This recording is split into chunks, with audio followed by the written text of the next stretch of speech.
Howdy folks, welcome to another episode of Super Hamster Plays Kingdom Death Monster.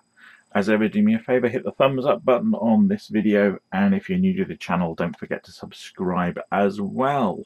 Help me take over YouTube one subscriber at a time. In the last video, we took on a level 2 Screaming Antelope with minimal difficulty. Things worked out quite nicely for us, and this is the settlement phase following that particular event. And the first thing we need to do, because the last video was running a bit long, is we need to get our rewards for defeating said antelope. So first things first, everybody's going to gain 2 hunt XP, which takes Astrid into another age event. Fiona not. Gary also gets to the next age event, and so does Vola. What else have we got? Everybody gains weapon proficiency in their chosen weapon. Did they? Yep. Inflicted a wound. With a bow, yep, inflicted a wound. Spear, yep, inflicted a wound, and I'm pretty sure Vola did with the sword. I've just noticed that Vola's actually a sword specialist, and I didn't even look to see what that did. And then we gain the rewards, which in this case is 6 basic and 7 Screaming Antelope. So where are my basic resources? They are here. Right, so we gain 6 of these.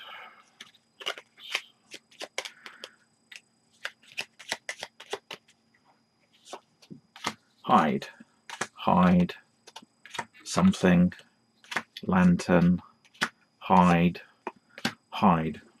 That's about as perfect as it could get, because we want to build lots of leather armour to finish that set. Right, and how many resources from the antelope was it? 7. This has actually been quite a resource heavy session.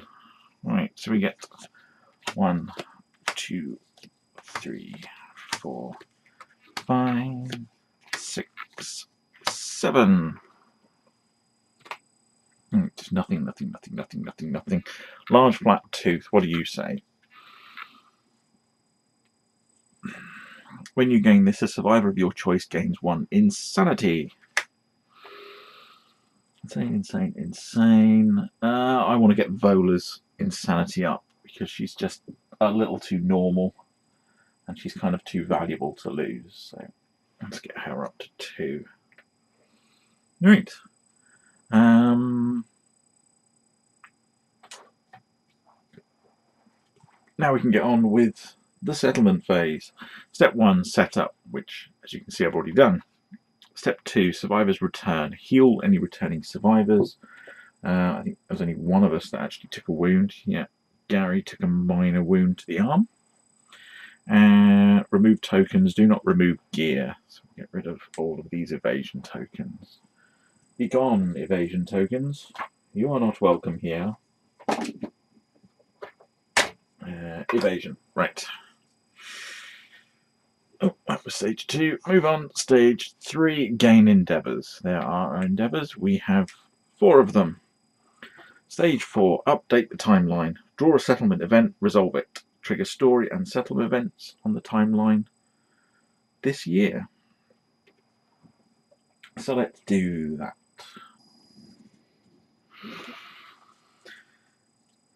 Confession time. I have removed rivalry from this deck, only because we've had it twice and it's kind of dull if it keeps cropping up. But other than that, this is the entire deck. Obviously without having the first year or the first settlement event or whatever it's called. I can't remember what it's called. Because you only get that in the first year and then it's not part of the deck. And let's go ahead and take one from somewhere in the middle. That one. Weird dream. If you are the only player, I am, a survivor dreams about a giant man that controls their lives from the darkness above. All departing survivors gain +3 insanity. That seems a little harsh, because I'm not that big. Or I am. Okay, so everybody that departs this turn is going to gain 3 insanity. Otherwise, blah blah blah blah blah blah blah blah blah. Group must select a player to be the storyteller. Okay. Well told, a truly amazing tale set by blah blah blah. So you gain a whole bunch of stuff, but not if you're the only player. The group must select a player to be the storyteller and a survivor to be the dreamer. The dreamer has a weird dream, and the storyteller must tell the rest of the group all about it. The remaining players may vote to determine if the dream was told well and consult the crowd reaction below. If it is, obviously this doesn't apply, I'm just letting you know. Well told, a truly amazing tale. The settlement is inspired and gains D5 endeavours. Poorly told, the settlement boos and heckles the dreamer. Add the nickname settlement event to the timeline next year and nominate the dreamer for it. Nominate 3 other survivors. Having a great laugh, they gain survival up to the current survival limit if they depart this year. The storyteller may not play as one of these survivors for the next hunt and showdown. The selected players then roll a d10 and they gain appropriate things. So yeah, so whoever we send out is going to gain 3 insanity this year. So we'll keep that to one side and we'll get rid of those. Now, story events. Which order do we do these? Trigger a story event and then a settlement event on the timeline this year. Right. And yeah, milestones is later. Okay, we are in year 7, which triggers the Phoenix Feather event. So, book. Let us find the Phoenix Feather.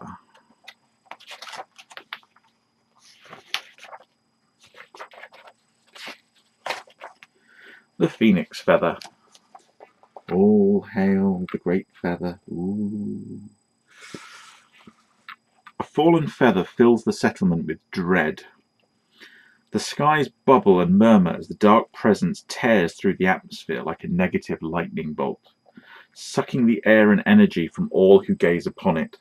A light rain begins. The survivors turn their eyes up to see a huge, iridescent feather slowly floating towards the ground. Their lantern lights reflect strange rainbows off the twisted feather. A primal fear takes root in the settlement. You may now hunt the Phoenix. Add it to the quarry list on the settlement record sheet. Nominate a single survivor to speak. They gain 1 courage and must break the silence. So, available quarries. Actually, let's just fill out the Antelope level 2. And what did we have here? We had Weird Dream.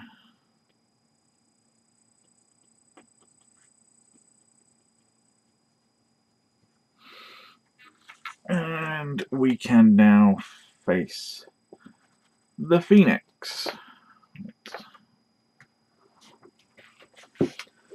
Nominate a survivor who will break the silence.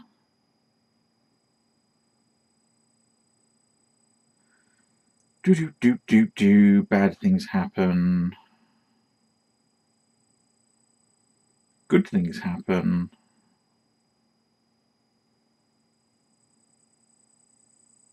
Right. So who are we going to give this to? I think it should be one of our new-ish people.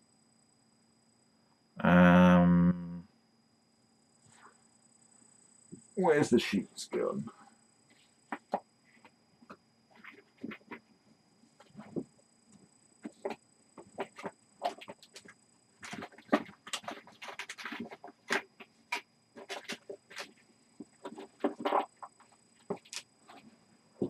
In a sec, I'm just going to dig out the rest of the character sheets for this campaign. Okay, so I found the sheets.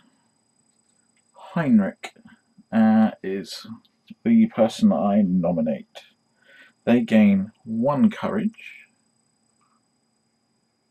And Heinrich should already have an understanding because of our Graves principle.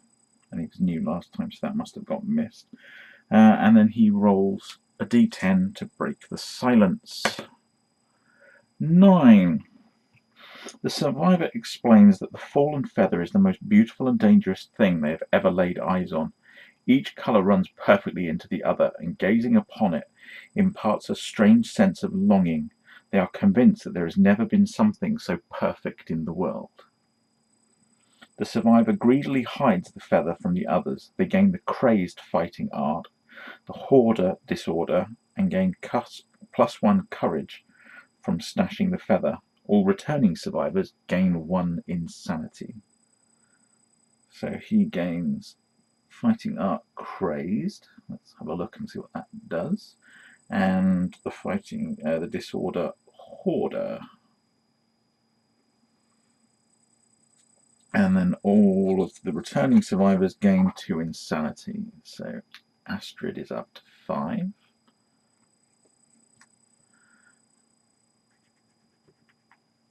Fiona's up to 9. George up to, Gary, formerly George, up to 3. And Vola up to 4.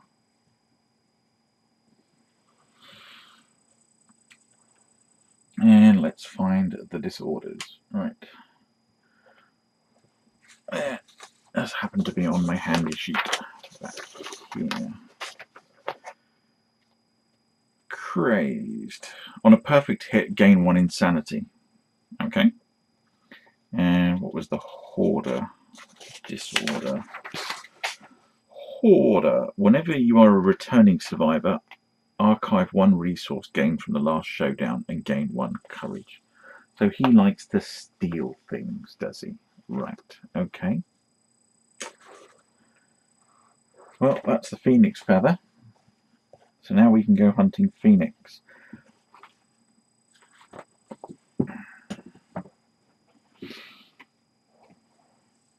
Update the timelines. We've done all that, we've done that, we've done that. Update the death count. Nobody died. Check milestones. We have a few. So, Astrid has hit age 2. So we're going to need the aging event.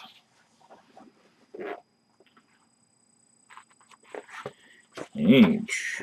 Level 2.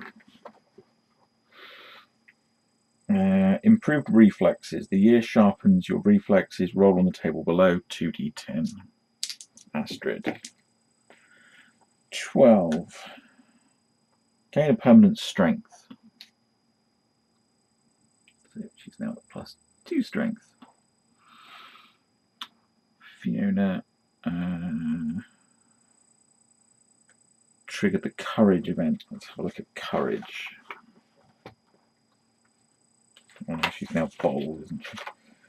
When did you become bold? That was during the hunt. Was it during the hunt? Yes, it was. Expect the unexpected. You're prepared to face any mind-bending trials at the moment's notice. Where others may falter, you forge ahead, meeting the journey head-on. Gain the following ability and roll on the table. She is now prepared.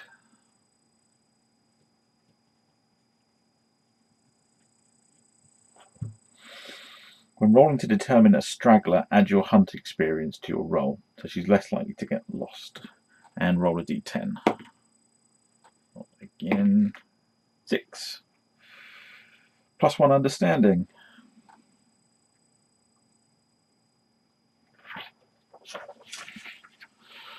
Gary also has improved reflexes, so that would be 2d10. 14. +1 strength.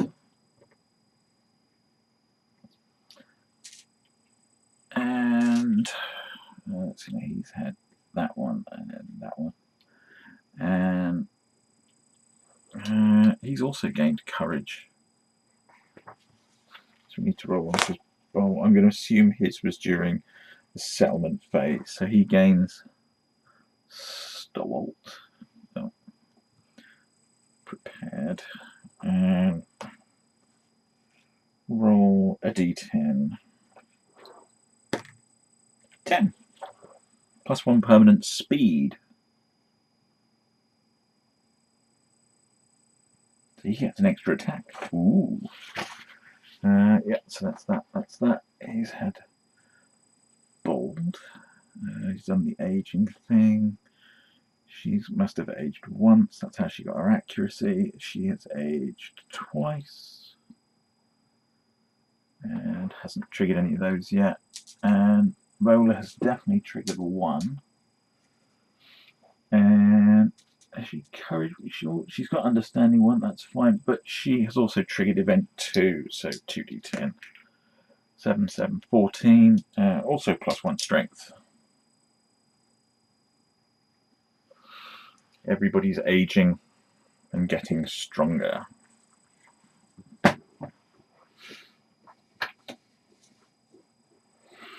So that's checking milestones. No other events have been triggered. Development. Right, so now we can pool our resources and we'll see what we've got. Prepare departing survivors. So can I put them away now?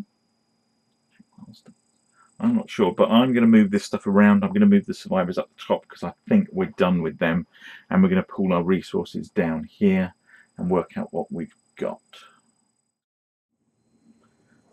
Okay, as you can see, I've moved the table round. I've also zoomed back out so you can see a bit more of the board because there's quite a bit of space taken up. The most important thing I think we can do is going to be go through our innovation deck. We have to get smarter. I just want to check what resources we had. Just a broken lantern and some iron, lion claw, large flat tooth. Oh, and we had a couple of bones left. Okay, so we need to spend an organ and a hide and a bone and an innovation or an endeavour. So now we can innovate. So there's our discard pile. What did we get?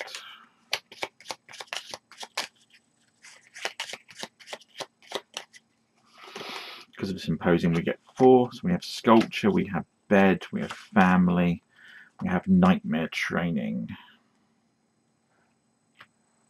Sculpture.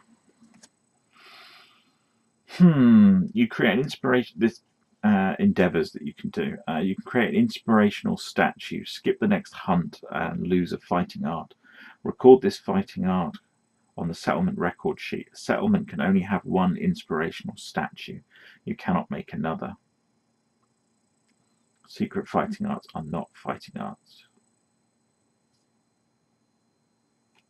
You create an inspirational statue, skip the next hunt and lose a fighting art.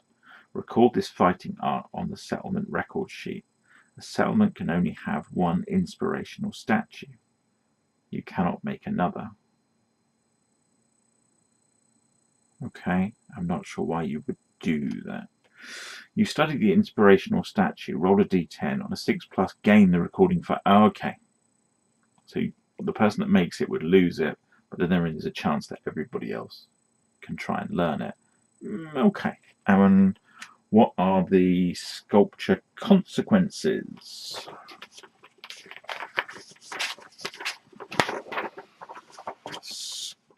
Sculpture would lead to pottery. Oh, sculpture apparently also gives us a +1 survival limit. Although it doesn't say so on the card, so I'm guessing that has changed. But leads to pottery, which does, but that's it. So not overly impressed with that. Nightmare training, we know about.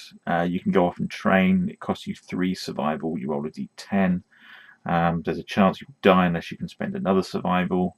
You might gain a weapon proficiency, or you might gain accuracy or strength if you can roll a 10 or more. So, yeah.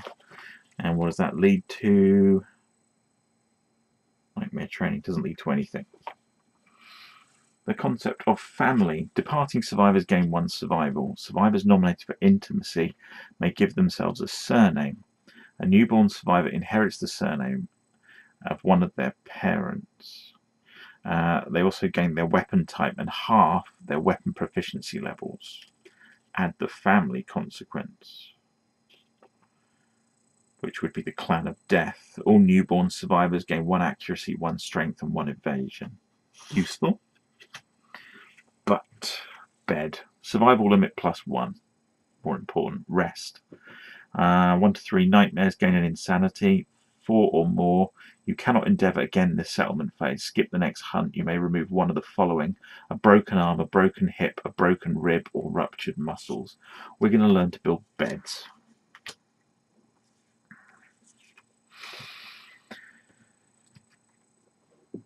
Nothing but good things there. Right, so we have gained bed, which has no follow-ons, but our survival limit is now 5.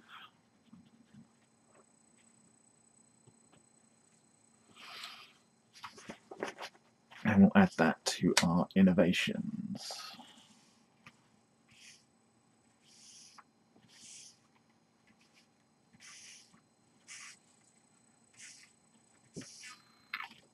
But I like the idea of being able to heal, because we've got a lot of people with some broken bits and pieces. So that's a good one to have. And innovations, we now have bed. Right, what other innovations do we have? I'm going to be doing some leather working, so I'm going to spend that innovation now. I'm just not sure how many, but that says spend any number of hide, of which we have 3, and including these pelts, 3 more, and possibly that one, so possibly 7, and gain an equal number of leather. You're just converting your hide into leather, which we're going to need because of our leather worker, and we want to complete this suit of armor. Maybe make some shields. Yeah, so I'll spend that point. That's that done. I now know I can use hide as leather and leather as hide, effectively. Well, I can use hide as leather. So that's that one, which gives us 2 left and a whole bunch of equipment. So I'm going to pause. I'm going to go through my options, and then I'll bring you back and we'll see what else we can spend these 2 endeavours on. Right, that completes my shopping trip, so I've got all that stuff out of the way. As you can see, I have spent quite a lot of resources, plus some of the ones we had stashed away. Still got a couple of broken lanterns left. We've still got the large flat tooth, and we've still got the bladder. And I have plans for these 2, and scrap, once we learn how to make iron, is going to become increasingly more important as things goes on. So they're quite useful to keep. I have made a monster tooth necklace, which will give somebody +1 strength. If they've got 2 red, which this is half anyway, they'll gain +1 strength on top of that. So that's a good thing. I got monster grease, because never have enough. I turn the acanthus into dried acanthus. When somebody departs, they gain 2 survival, and if they would suffer a severe injury, ignore it and archive that card instead. I've made a bone axe, because axe is better than swords, and I'll get to that in a minute, but I've got a plan with Bobby here. I've completed the leather armor set, so we've now got 4 full suits of armor. We've got the lion armor, now got the leather, and we've got 2 suits of rawhide. So we've got 4 full suits of armor, and I've made a shield, as I'm planning to give the leather armor guy the axe and the shield and turn them basically into a bit of a close combat tank, because that's going to be the equivalent of 3 in every location from the armor, +1 for having the complete set, so that's 4, and +1 in all locations for having a shield, so that's an armor of 5 everywhere, which is very good. Right, got a couple of innovations left. I'm going to spend one of them now. Brian is currently suffering from a broken rib, and that's one of the things that our bed can fix. So let's see if Brian can get his beauty sleep. 3. He does not. He gains 1 insanity from his nightmares. Oh, Brian. Poor Brian. But that's another endeavour gone. Anyway, Brian.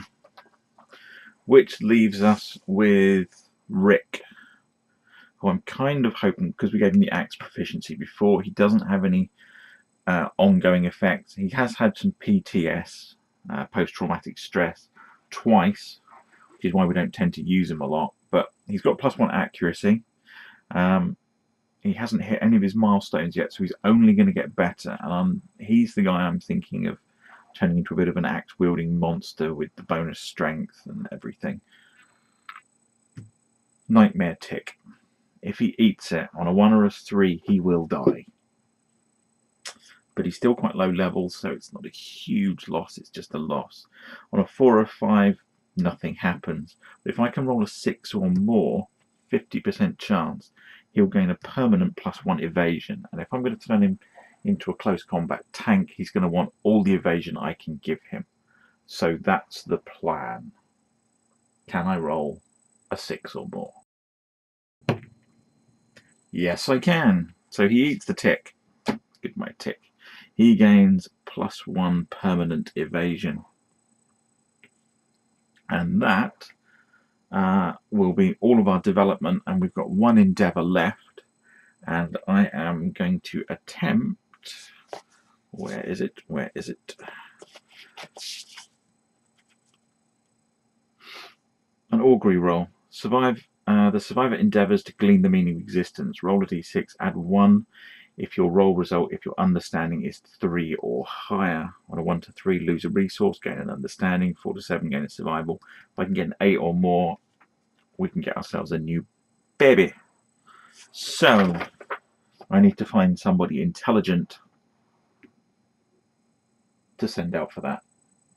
So hang tight while I go through that, because I'd forgotten about the bonus for that. So I'm going to find somebody intelligent who can get jiggy. Right, so Mithrax here has an understanding of 3. So we're going to do the augury event. He's going to get to add 1 to the result.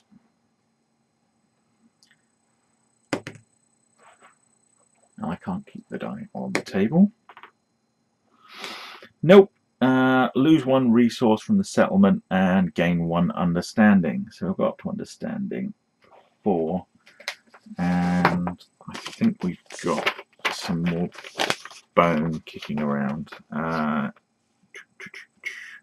Yeah, we'll get rid of that shank bone that we had kicking around. I spent 1 of them. I've already added the bladder, the flat tooth, and the 2 lanterns. No, I haven't. There's the tick. We've used that. We've got 2 broken lanterns here. And we had 2 before. No, we had 1 before, and I used 1. So sorry, I have updated it. What did I use 1 for? I haven't used any scrap. I can't have updated it. We definitely had 2 before, so that must be on 4. I have updated the large tooth, and I have updated the bladder. And we've still got our 2 iron. That's everything we've got there. That was our final endeavour. Prepare departing survivors, which of course I'm going to do at the start of the hunt phase for the next episode. So thanks for watching this one. I think we made significant progress as a settlement.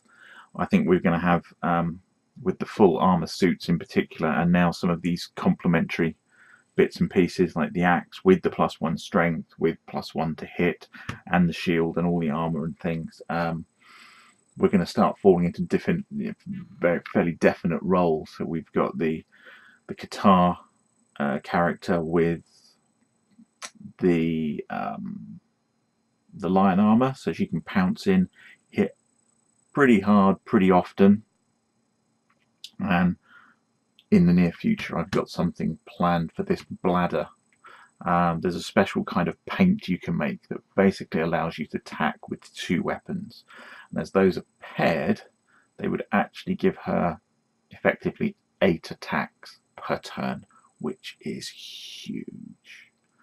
But yeah, so we'll be doing that. So we've got the hit and run expert.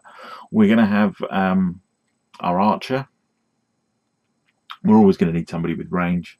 And then as far as close combat goes, we're going to have the tank with the axe getting in, hitting hard, and we've got the support character either with the spear or perhaps with a sword, depending on who's available at the time.